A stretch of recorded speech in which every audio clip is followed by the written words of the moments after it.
Si j'ai un truc à dire aux Togolais, c'est-à-dire je vais juste faire un partage d'expérience. À l'époque, en 2019, après que les Koro Ibou ont chauffé l'espace, quand on a créé le mouvement et tout, on nous disait laissez la France. Le problème ce n'est pas la France, le problème c'est votre dirigeant. Ouais, non, problème, voilà, ouais. Le problème c'est Ibeka. Nous, qu'est-ce que nous répondions à l'époque? Nous, on a dit, nous allons continuer de nous battre contre la politique française qui encourage la corruption, qui encourage les rébellions, qui encourage la division, au fait, qui maintient l'Afrique dans l'esclavage. Si le président, paix à son âme, Ibeka, comprend ça et qu'il s'arrange, c'est-à-dire et qu'il choisisse notre camp, il va être sauvé. Si jamais il se met sur notre dos, si jamais il choisit de soutenir l'autre camp, ou bien si jamais il ne nous laisse pas nous battre contre ça, un jour lui aussi il va tomber. Mais pour l'instant le truc c'est quoi? Si c'était en 2019, hein, nous avons un mouvement, nous avons une idéologie, nous voulons nous battre pour libérer le Mali afin que cette idéologie-là puisse atteindre l'Afrique. Si nous commençons à nous battre contre le pouvoir en place, l'idéologie va disparaître dans l'œuf. Ça ne va pas aller loin. Est-ce que vous comprenez? Nous allons d'abord continuer à nous battre contre cette politique-là. Et toutes les branches de cette politique-là vont se découvrir un jour. Que vous soyez président, que vous soyez ministre, ils vont se découvrir. Parce que tout de suite, tous ceux qui vivent du système, qu'il soit président, qu'il soit ministre, qu'il soit opérateur, dès que tu vas commencer à t'attaquer au système, tu vas les trouver dedans.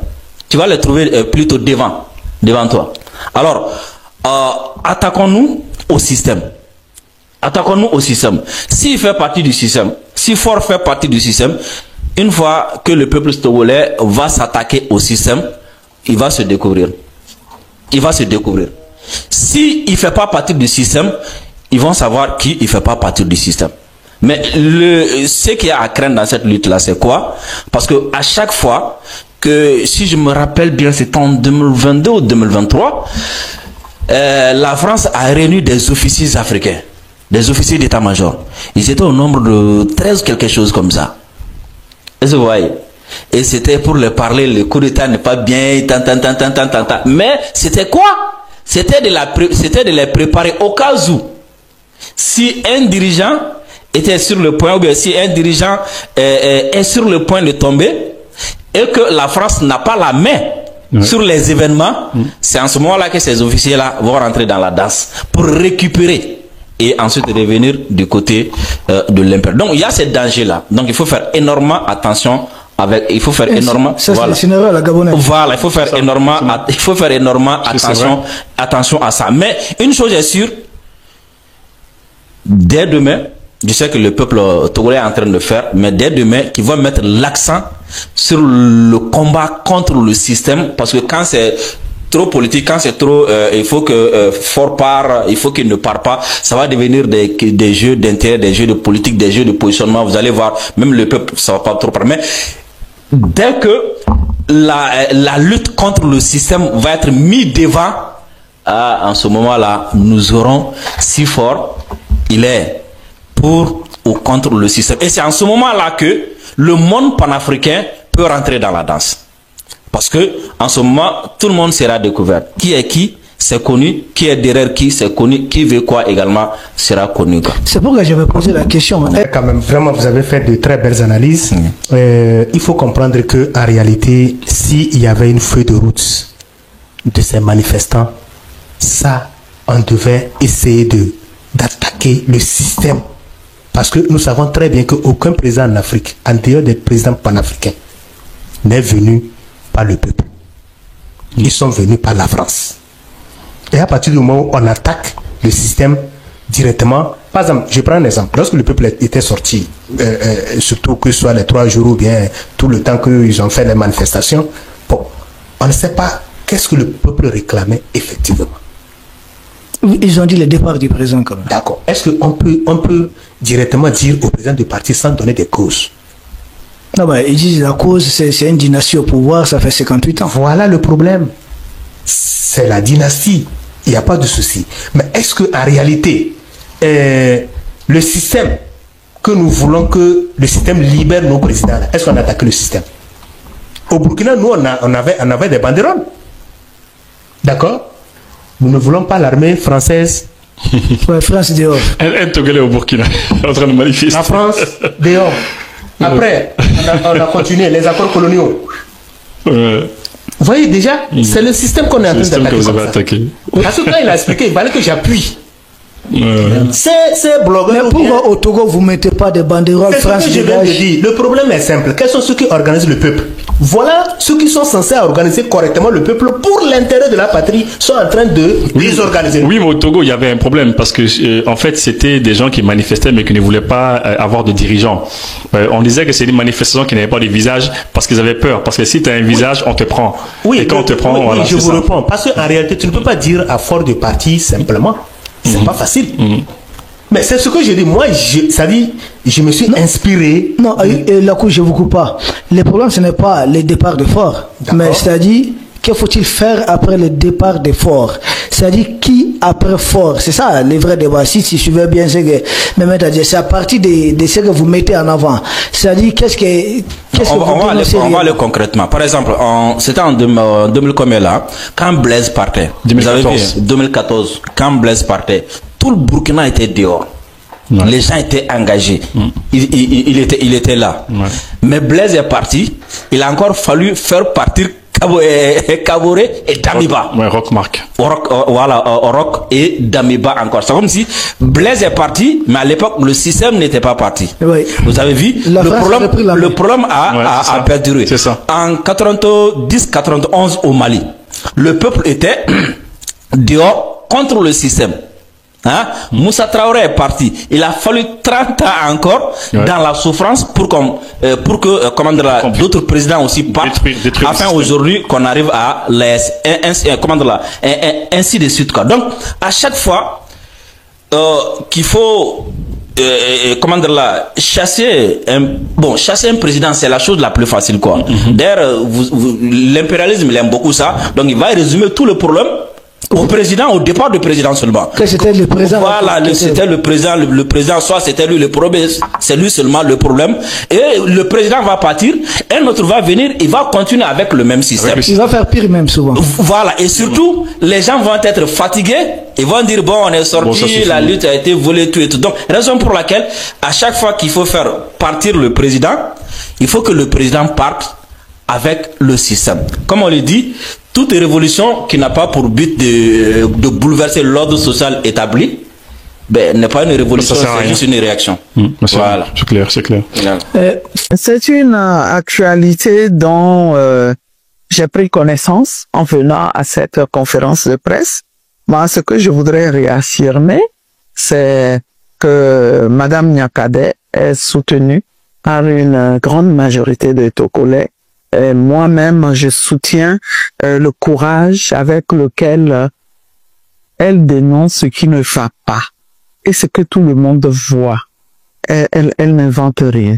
Et rien que en cela, nous sommes de cœur avec elle et nous espérons que très rapidement, les autorités comprendront que son action est salutaire au peuple. Est-ce que vous avez été surprise par rapport à son interpellation?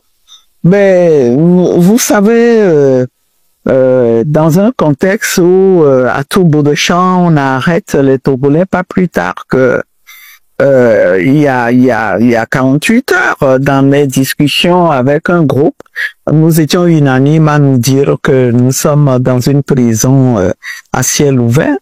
Donc notre souhait est que cet état de choses cesse.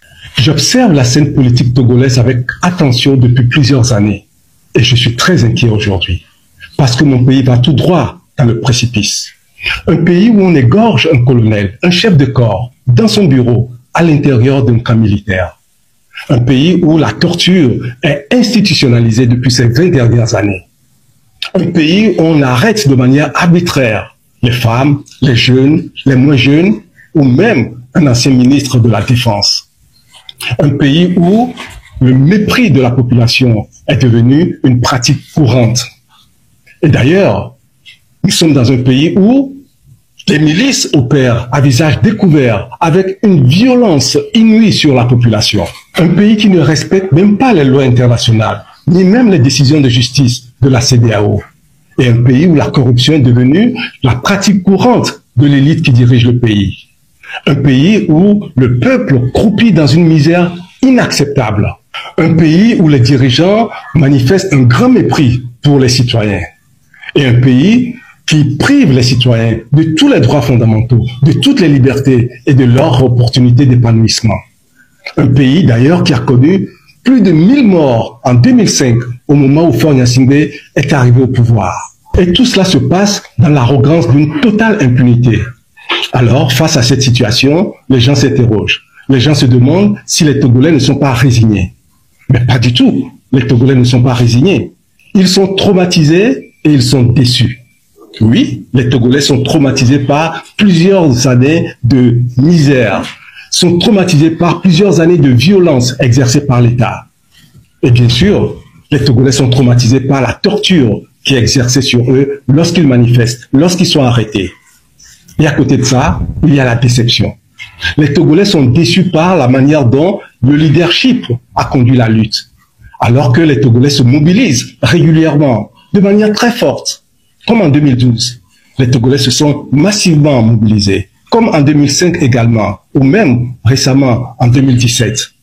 Aujourd'hui, ce sont les jeunes qui tiennent la tête de la contestation.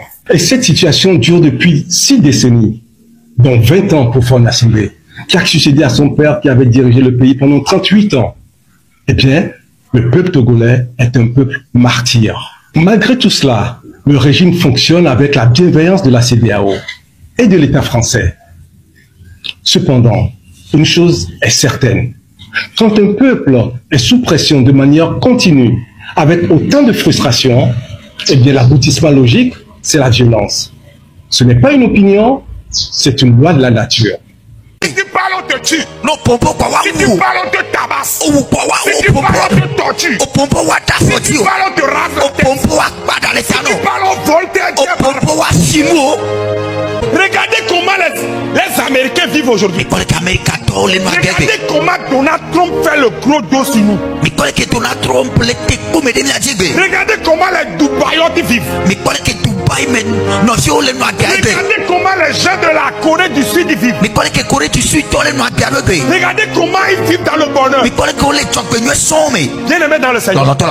Quel est l'héritage que nos grands-parents nous ont laissé? À part nous pondre un Togo inconnu là. Qu'est-ce qu'ils nous ont laissé? Mais c'est parce que nous avons respecté les anciens qu'on les respecte. Sinon.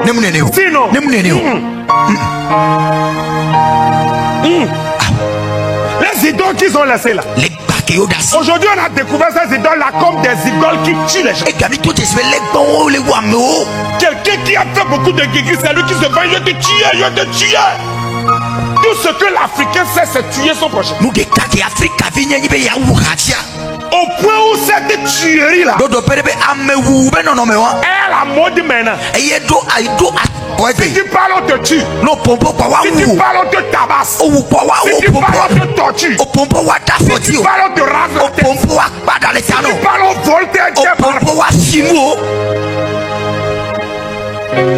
Hey, ne parle pas, hein. On va te tuer. Ne parle pas. On va te tuer. Ne parle pas. C'est ça la société qui nous a laissés. La société de la peur. La société de la terreur. Aïe. Praise the Lord. Alléluia. Au point où, si nous voulons être heureux, nous sommes obligés de fuir. Non. Isaac a voulu fuir. Dieu lui a dit, ne fuis pas. Reste. Et Dieu l'a béni. Dieu te bénira dans ce pays. Dieu te bénira dans ce pays. Dieu te bénira dans ce pays. Amen est fait. Amen.